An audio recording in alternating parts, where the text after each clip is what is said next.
ZEE5 ಇರುವಾಗ ನೀವು ನಿಮ್ಮ ನೆಚ್ಚಿನ ಶೋಗಳನ್ನ ಎಂದಿಗೂ ಮಿಸ್ ಮಾಡಿಕೊಳ್ಳುವುದಿಲ್ಲ. ಅದು ಸಂಪೂರ್ಣ ಉಚಿತವಾಗಿ.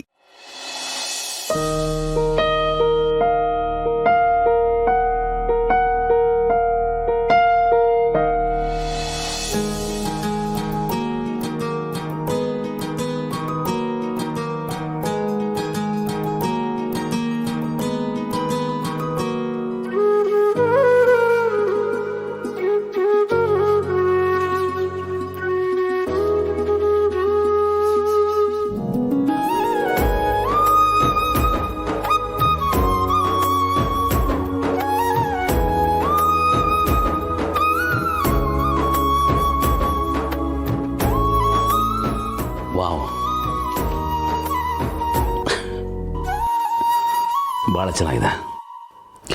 ಇದು ನೋಡ್ತಾ ಇದ್ರೆ ನೋಡ್ತಾನೆ ಇರಬೇಕು ಅಂತ ಅನ್ಸುತ್ತೆ. ಸಮಯ ನಿಂತು ನೀರಾಗ್ಬಿಡುತ್ತೆ.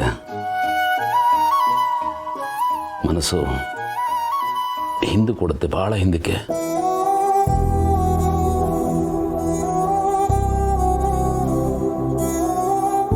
ಆ ದಿನಗಳು ಎಷ್ಟು ಚೆನ್ನಾಗಿದ್ವು, ಎಷ್ಟು ಮುದ್ದಾಗಿದ್ವು, ಏನೆಲ್ಲ ಇತ್ತು. ಪ್ರತಿಯೊಂದರಲ್ಲೂ ಮ್ಯಾಜಿಕ್ ಕಾಣಿಸ್ತಾ ಇತ್ತು. ಚಿಕ್ಕ ಚಿಕ್ಕ ವಿಷಯಗಳಲ್ಲಿ ದೊಡ್ಡ ದೊಡ್ಡ ಖುಷಿ ಸಿಗ್ತಾ ಇತ್ತು, ದೊಡ್ಡ ದೊಡ್ಡ ಸಂತೋಷಕ್ಕೆ ಕಾರಣ ಆಗ್ತಾ ಇತ್ತು.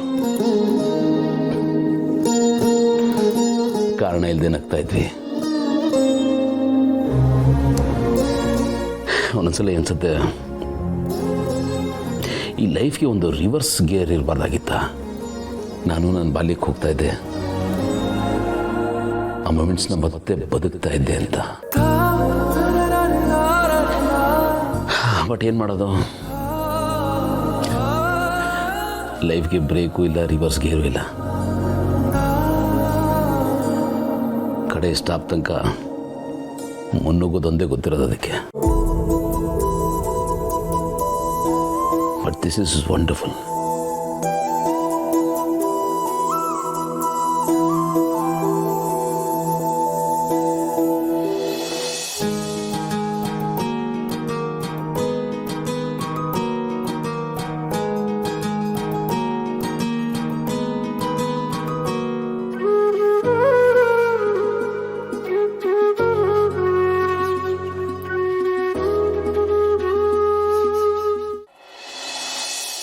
ಥ್ಯಾಂಕ್ ಯು ಆನಂದ್ ಅವರೇ, ಥ್ಯಾಂಕ್ ಯು ಅಪರ್ಣ.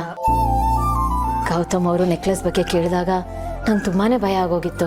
ಥರ ದಿಕ್ಕೆ ತೋಚ್ದಂಗೆ ಆಗೋಗ್ಬಿಟ್ಟಿತ್ತು. ಮೊದಲೇ ನನಗೆ ಸುಳ್ಳು ಹೇಳಕ್ಕೆ ಬರಲ್ಲ, ಅದರಲ್ಲೂ ಅವ್ರ ಹತ್ರ ಅಷ್ಟು ಈಸಿಯಾಗಿ ಸುಳ್ಳು ಹೇಳಕ್ಕೆ ಬಾಯಿ ಬರಲ್ಲ.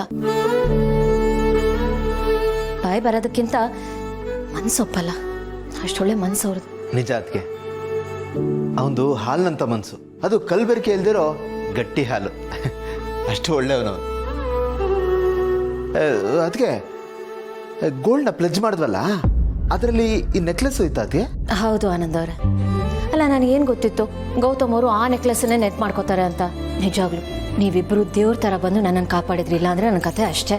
ಅಯ್ಯೋ, ದೇವರು ಅಂತೆಲ್ಲ ಯಾಕೆ ಹೇಳ್ತಿದ್ಯಾ? ನಾವು ನಿನ್ನ ಪಾಲ್ಗೆ ಆಪತ್ ಬಾಂಧವರಾಗಿದ್ವಿ ಅಷ್ಟೇ. ಇಲ್ಲ, ಅದಕ್ಕಿಂತ ಹೆಚ್ಚು ದೇವರೇ ನೀವು. ಅದಕ್ಕೆ ನನಗನ್ಸೋ ಪ್ರಕಾರ ಪ್ಲಡ್ಜ್ ಮಾಡಿರೋ ಗೋಲ್ಡಿಂದ ಆ ನೆಕ್ಲೆಸ್ನ ಬಿಡಿಸ್ಬಿಟ್ರೆ ಒಳ್ಳೇದು ಅನಿಸ್ತಾ ಇದೆ ಅಲ್ವಾ?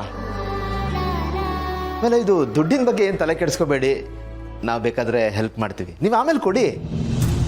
ಥ್ಯಾಂಕ್ ಯು ಆನಂದ್ ಅವರೇ. ಕೊಡೋರಿದ್ದಾರೆ ಅಂತ ನಾವು ಸುಮ್ಮನೆ ಹಾಗೆ ತಗೋಬಾರ್ದಲ್ವಾ?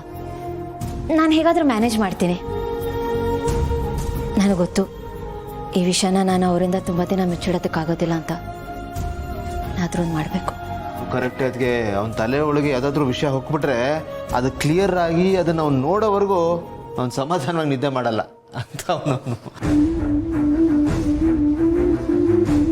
ಆದಷ್ಟು ಬೇಗ ಆ ನೆಕ್ಲೆಸ್ನ ಬಿಡಿಸ್ಕೋಬೇಕು. ಆದರೆ ಹೇಗೆ?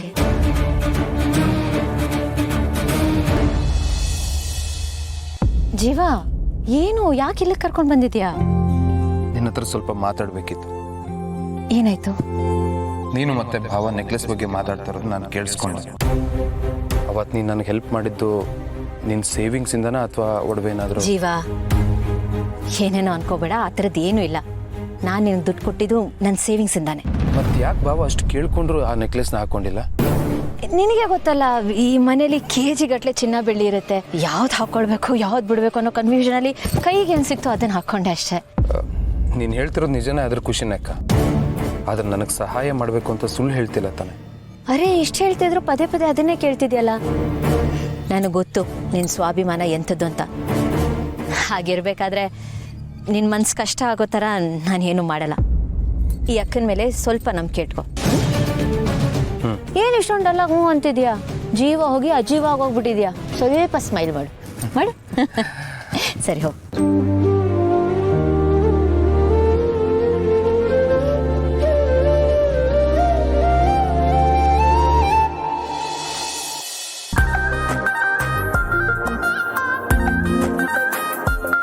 ಅದಕ್ಕೆ ತಂಗಿ, ಒನ್ಸ್ ಅಪಾನ್ ಅ ಟೈಮ್ ಈ ರೂಮು ನಮ್ಮ ಬಿಗ್ ಬ್ರೋದಾಗಿತ್ತು. ಈಗ ನನಗೋಸ್ಕರ ಅಂತ ಬಿಟ್ಕೊಟ್ಟಿಯಾನೆ. ಈ ರೂಮ್ದು ಸ್ಪೆಷಾಲಿಟಿ ಏನು ಗೊತ್ತಾ? ಏನು? ನಮ್ಮ ಬಿಗ್ ಬ್ರೋ ಈ ರೂಮಲ್ಲಿ ಇದ್ದಿದ್ದಕ್ಕೇನೆ ಬ್ಯಾಚುಲರ್ ಮ್ಯಾನಿಂದ ಸ್ಟ್ರೇಟ್ ಅವೇ ಫ್ಯಾಮಿಲಿ ಮ್ಯಾನ್ಗೆ ಪ್ರಮೋಟ್ ಆಗಿದ್ದು. ಸೊ ಈಗ ರೂಮಲ್ಲಿ ನಾನಿದ್ದೀನಿ. ಮೋಸ್ಟ್ ಪ್ರಾಬ್ಲಿ ನಾನು ಕೂಡ ಫ್ಯೂಚರಲ್ಲಿ ಫ್ಯಾಮಿಲಿ ಮ್ಯಾನ್ ಆಗ್ತೀನಿ. ನಾನು ಯಾಕೆ ಹೇಳ್ತಾ ಇದ್ದೀನಿ ಅಂದರೆ, ಈ ಮದುವೆ ಅನ್ನೋದು ಒಬ್ರು ಲೈಫಲ್ಲಿ ಎಷ್ಟು ಒಳ್ಳೆ ಎಕ್ಸ್ಪೀರಿಯನ್ಸ್ ಅಲ್ವಾ? ಜಾಸ್ತಿ ಕನ್ಸು ಕಾಣಬೇಡಿ, ಒಳ್ಳೇದಲ್ಲ. ಕನ್ಸು ಕಾಣಬೇಕು ಕಣ್ರಿ. ಒಬ್ಬ ಲವರ್ಗೆ ಕನ್ಸು ಕಾಣೋದು ಅವನ ಹಕ್ಕು. ಸರಿ, ಅದು ಬಿಡಿ. ಅದಕ್ಕೆ ತಂಗಿ, ಈ ರೂಮ್ ಬಗ್ಗೆ ನಿಮ್ಗೆ ಏನನ್ಸ್ತು? ನೋಡಿ, ನಾನು ಯಾಕೆ ಕೇಳ್ತಾ ಇದ್ದೀನಿ ಅಂದರೆ, ಈಗ ಫ್ಯೂಚರಲ್ಲಿ ನಾವಿಬ್ಬರು ಮದುವೆ ಆಗಿ ಬಂದಮೇಲೆ ನಾವು ಇದೇ ರೂಮಲ್ಲಿ ಇರಬೇಕಾಗತ್ತೆ. ಸೊ ಈಗಲೇ ಹೇಗಿದ್ರು ಬಂದಿದ್ದೀರಲ್ಲ, ಸೊ ಯಾವ್ಯಾವ ವಸ್ತು ಎಲ್ಲೆಲ್ಲಿದೆ ಅಂತ ನೀವು ನೋಡಿದ್ರೆ ಫ್ಯೂಚರ್ಗೆ ಹೆಲ್ಪ್ ಆಗುತ್ತೆ ಅಂತ. ಫ್ಯೂಚರ್ಗೆ ಟೈಮ್ ಟ್ರಾವೆಲ್ ಮಾಡಿದ್ದು ಸಾಕು, ಇವಾಗ ಪ್ರೆಸೆಂಟಿಗೆ ಬನ್ನಿ. ಸ್ಪೀಡ್ನ ಸ್ವಲ್ಪ ಬ್ರೇಕ್ ಮಾಡಿ. ಅದಕ್ಕೆ ತಂಗಿ, ಏನ್ರಿ ನೀವು? ನಾನು ರೊಮ್ಯಾಂಟಿಕ್ಕಾಗಿ ಏನಾದರೂ ಹೇಳೋಕ್ಕೂ ಮುಂಚೆನೇ ಸಡನ್ನಾಗಿ ಬ್ರೇಕ್ ಹಾಕ್ಬಿಡ್ತೀರ. ನಾನು ಪರ್ಮನೆಂಟ್ ಟ್ಯಾಟೂ ಥರ ನಿಮ್ಮನ್ನ ಎಷ್ಟು ಡೀಪಾಗಿ ಹಚ್ಕೊಂಡಿದ್ದೀನಿ ಗೊತ್ತಾ? ಎದ್ರು ನಿಂತರು 24/7 ಬರೀ ನಂಗೆ ನಿಮ್ಮದೇ ಯೋಚನೆ ಆಗ್ತಾ ಇರುತ್ತೆ. ನೋಡಿ, ಸೆಕೆಂಡ್ಗೂ ನಾನು ನಿಮ್ಮನ್ನ ಎಷ್ಟು ಮಿಸ್ ಮಾಡ್ಕೋತೀನಿ ಗೊತ್ತಾ? ಇನ್ಫ್ಯಾಕ್ಟ್ ನನ್ನ ಸ್ಕ್ರೀನ್ ಸೇವರಲ್ಲಿರೋ ಫೋಟೋ ನೋಡಿ, ನಿಮ್ಮದೇ photo.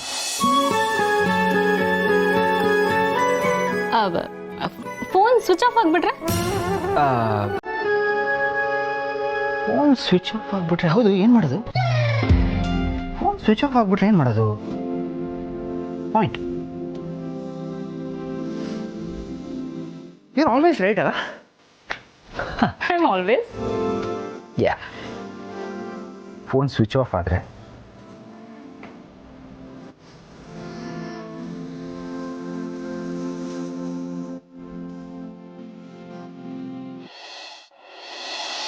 Thank you Bhumika for this wonderful gift. ಭಾಳ ಚೆನ್ನಾಗಿದೆ, ನನಗೆ ಭಾಳ ಇಷ್ಟ ಆಯಿತು. ಇದುವರೆಗೂ ಸಿಕ್ಕಿರೋ ನನ್ನ ಬರ್ಡೇ ಗಿಫ್ಟ್ಗಳಲ್ಲಿ this is the best and most unexpected. ಆಮೇಲೆ ನನ್ನಿಂದ ಇನ್ಸ್ಪೈರ್ ಆಗಿ ಏನೋ ಒಂದು ಸರ್ಪ್ರೈಸ್ ಪಾರ್ಟಿ ಕೊಟ್ಟಿದ್ದಕ್ಕೂ ಥ್ಯಾಂಕ್ಸ್. ಅಫ್ಕೋರ್ಸ್ ಎಲ್ಲ ನಿಮ್ಮಿಂದ ಕಲ್ತಿರೋದು, ನಿಮ್ಮ ಪ್ರಭಾವ. ZEE5 ಆಪ್ ಡೌನ್ಲೋಡ್ ಮಾಡಿ ಎಲ್ಲಾ ಸಂಚಿಕೆಗಳನ್ನು ಸಂಪೂರ್ಣ ಉಚಿತವಾಗಿ ನೋಡಿ.